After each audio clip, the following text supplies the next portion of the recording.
Halo siswa-siswi yang hebat, selamat datang dalam pembelajaran geografi. Pada pertemuan kali ini, kita akan mempelajari materi yang sangat menarik, yaitu tentang jagat raya, tata surya, dan bumi sebagai tempat kehidupan kita. Adapun tujuan pembelajaran kita hari ini adalah kalian diharapkan mampu memahami konsep jagat raya, menjelaskan susunan tata surya, serta mengidentifikasi karakteristik bumi sebagai planet yang mendukung kehidupan. Agar lebih fokus, mari siapkan diri kalian dan bayangkan kita sedang menjelajahi alam semesta. Siswa-siswi, pernahkah kalian melihat langit malam yang penuh bintang? Sebenarnya, apa yang kita lihat itu hanyalah sebagian kecil dari sesuatu yang jauh lebih besar, yaitu jagat raya. Jagat raya adalah seluruh ruang yang sangat luas yang mencakup segala sesuatu yang ada, termasuk galaksi, bintang, planet, gas, dan debu kosmik. Di dalam jagat raya terdapat miliaran galaksi. Salah satunya adalah galaksi Bima Sakti, yaitu tempat di mana tata surya kita berada. Galaksi sendiri merupakan kumpulan besar bintang yang terikat oleh gaya gravitasi. Setiap galaksi bisa memiliki jutaan hingga miliaran bintang. Sebagai manusia, kita hanya menempati bagian yang sangat kecil dari jagat raya. Hal ini menunjukkan betapa luas dan kompleksnya alam semesta yang kita tinggali. Menurut kalian, mengapa manusia perlu mempelajari jagat raya? Sekarang kita masuk ke bagian yang lebih dekat dengan kehidupan kita, yaitu tata surya. Tata surya adalah suatu sistem yang terdiri dari matahari sebagai pusat, serta benda-benda langit yang mengelilinginya seperti planet, asteroid, komet, dan satelit. Matahari memiliki peran yang sangat penting karena menjadi sumber energi utama bagi seluruh anggota tata surya.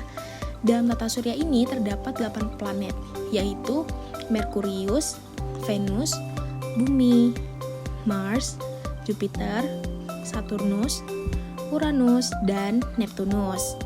Planet-planet ini bergerak mengelilingi matahari dalam lintasan yang disebut orbit.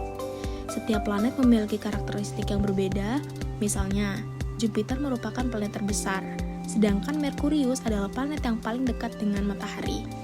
Bumi sendiri berada pada posisi yang sangat ideal, tidak terlalu dekat dan tidak terlalu jauh dari matahari. Posisi ini sering disebut sebagai zona layak huni atau habitable zone. Apa yang akan terjadi jika bumi berada terlalu dekat atau terlalu jauh dari matahari? Selanjutnya, kita akan membahas planet tempat kita tinggal, yaitu bumi. Bumi merupakan satu-satunya planet yang diketahui memiliki kehidupan. Hal ini disebabkan oleh beberapa faktor penting. Yang pertama, adanya air dalam bentuk cair yang sangat dibutuhkan oleh makhluk hidup. Kedua, adanya atmosfer yang melindungi bumi dari radiasi berbahaya dan menjaga suhu bumi agar tetap stabil. Yang ketiga, suhu bumi yang relatif stabil sehingga memungkinkan kehidupan di bumi berkembang. Selain itu, bumi juga memiliki lapisan-lapisan, yaitu yang pertama lapisan litosfer atau lapisan batuan, lalu hidrosfer, lapisan air, ketiga atmosfer atau lapisan udara, dan yang terakhir biosfer atau lapisan kehidupan. Keempat lapisan ini saling berinteraksi dan membentuk sistem yang mendukung kehidupan di bumi. Siswa-siswi sekalian, selain memiliki lapisan penyusun, bumi juga memiliki dinamika yang sangat aktif. Salah satu dinamika tersebut adalah pergerakan lempeng tektonik. Litosfer bumi terbagi menjadi beberapa lempeng besar yang terus bergerak. Pergerakan ini dapat menyebabkan berbagai fenomena seperti gempa bumi, gunung api, dan pembentukan pegunungan.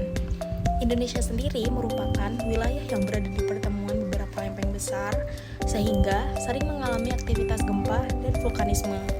Selain itu, bumi juga mengalami dua jenis gerakan utama, yaitu rotasi dan revolusi. Rotasi bumi adalah perputaran bumi pada porosnya yang menyebabkan terjadinya siang dan malam. Sedangkan revolusi bumi adalah peredaran bumi mengelilingi matahari yang menyebabkan pergantian musim di beberapa wilayah dunia. Fenomena-fenomena ini sangat berpengaruh terhadap kehidupan manusia, termasuk dalam menentukan waktu, iklim, dan aktivitas sehari-hari.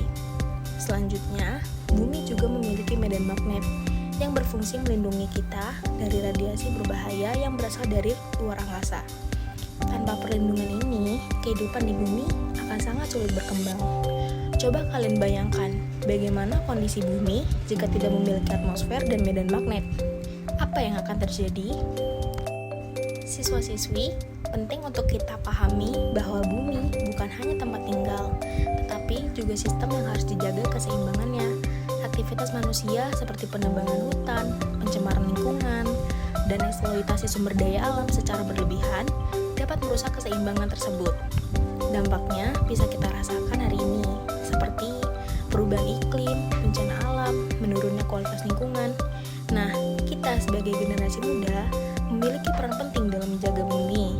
Misalnya, mengurangi penggunaan plastik, menjaga kebersihan lingkungan, serta menggunakan sumber daya alam secara bijak. Menurut kalian, apakah pembangunan dan pelestarian lingkungan bisa berjalan bersamaan? Jelaskan pendapat kalian. Baik, mari kita simpulkan pembelajaran hari ini.